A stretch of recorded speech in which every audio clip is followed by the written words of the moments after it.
Hello guys, good morning. ഈ video നിങ്ങളിലേക്ക് എത്തുമ്പോഴും കൂടെ ആഫ്റ്റർനൂൺ ആകുമായിരിക്കും. എങ്കിലും ഒന്ന് അഡ്ജസ്റ്റ് ചെയ്തേക്കണേ. രാവിലത്തെ എൻ്റെ ബ്രേക്ക്ഫാസ്റ്റ് വീഡിയോയാണ്. രാവിലെ അടുക്കളയിൽ എന്തൊക്കെയാണ് ചെയ്യുന്നതെന്ന് അറിയണ്ടേ? ഞാൻ നൂൽപുട്ടും സ്റ്റൂ കറിയാണ് ഇന്നുണ്ടാക്കിയത്. നൂൽപുട്ടിനുള്ള പൊടി എടുത്ത് വെച്ചു. അതേ സമയത്ത് എൻ്റെ ചായ തിളച്ച് വന്നു. നൂൽപുട്ട് കുഴയ്ക്കാൻ വെള്ളം തിളച്ചു. അതിനിടയ്ക്ക് വെജിറ്റബിൾസ് ഞാൻ പീൽ ചെയ്തു. ആ തിളച്ച് വന്ന വെള്ളത്തിൽ പൊടിയും കുഴച്ചങ്ങ് മാറ്റി വെച്ചു. അവനെ നാറട്ടെ, നല്ല അച്ചി കയറ്റാൻ പറ്റുള്ളൂ. ആ സമയം കൊണ്ട് പീൽ ചെയ്ത് വെജിറ്റബിൾസ് നമുക്കൊന്ന് വേവിച്ചെടുക്കാം.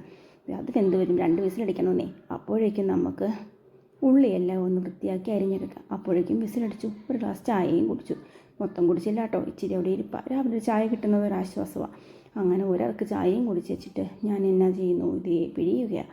പിഴിയുന്നതിനേക്കാളും വേഗത്തിൽ ഞാൻ വിയർക്കുന്നുണ്ട്. ഇന്നലെ നല്ല മഴ പെയ്തതാണ്. കാലവർഷം വരുന്നെന്ന്, മഴക്കാലം തുടങ്ങി നമുക്ക് വാർത്ത കേട്ടപ്പോൾ ഞാൻ വിചാരിച്ചു, ഇനി ചൂടിന് ഇച്ചിരി ആക്കം ഉണ്ടാകുമെന്ന്. എവിടെ എന്നാ ഒരു ചൂടാണ്. കേരളത്തിൻ്റെ പോക്ക് എങ്ങോട്ടേക്കാണോ ആവോ. എന്തായാലും പിഴിഞ്ഞവൻ അടുപ്പേ കയറ്റാമെന്ന് വെച്ച് നോക്കുമ്പോഴല്ലേ എനിക്കൊരു അബദ്ധം മനസ്സിലാകുന്നത്. ആദ്യം പിഴിയേണ്ടതായിരുന്നു. തട്ട് മാറ്റി വെച്ച് 2ാമത്തെ തട്ടിലാണ് ഞാൻ പിഴിഞ്ഞേക്കുന്നത്.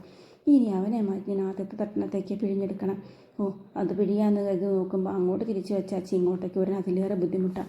ഇവനെ ഒന്ന് ഊരിയെടുത്ത് അതിനകത്തെ മാവെല്ലാം ഒന്ന് മാറ്റി പിടിച്ച് വീണ്ടും മാവെല്ലാം എടുത്തിട്ട് അങ്ങനെ 3 തട്ട് പിഴിയണം. സാധാരണ 3 തട്ട് നൂൽപുട്ടുണ്ടാക്കിയാൽ ഞങ്ങൾക്ക് കറക്റ്റാണ്.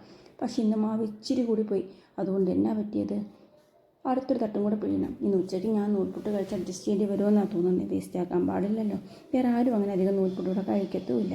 അങ്ങനെ ഞാൻ 2ാമത്തെ തട്ട് വേഗം പിഴിഞ്ഞെടുക്കുവാണേ. പിഴിഞ്ഞെടുക്കുന്നത് നല്ല ബുദ്ധിമുട്ടാണ്. ഒന്ന് ഉറച്ചു പോയ പോലെയാണ്. തണുത്ത് കഴിഞ്ഞപ്പോഴേ ആദ്യത്തെ തട്ടിൽ ഇച്ചിരി ചൂടുണ്ടായിരുന്നതുകൊണ്ട് വേഗം പിഴിയാൻ പറ്റിയേ.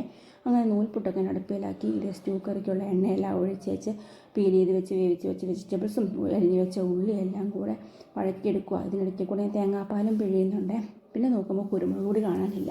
അതിനുള്ളത് വെച്ച് അഡ്ജസ്റ്റ് ചെയ്യാമെന്നും കരുതി ഞാൻ കറി വേഗം അങ്ങോട്ടേക്ക് അടുപ്പിലേക്ക് ആക്കുക.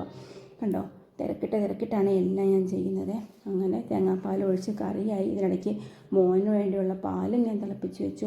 കണ്ടോ, കറി റെഡിയായി, പാലുണ്ട്. ഇതേ നൂൽപുട്ട് ഇഡ്ഡലി തട്ടിനകത്ത് റെഡിയുമാണ്. അതെടുത്ത് വെച്ചതെല്ലാം മാറ്റിയും വെച്ച് ഇതിനിടയ്ക്ക് പാത്രങ്ങളും കഴുകി അടുക്കളയും ക്ലീനാക്കി.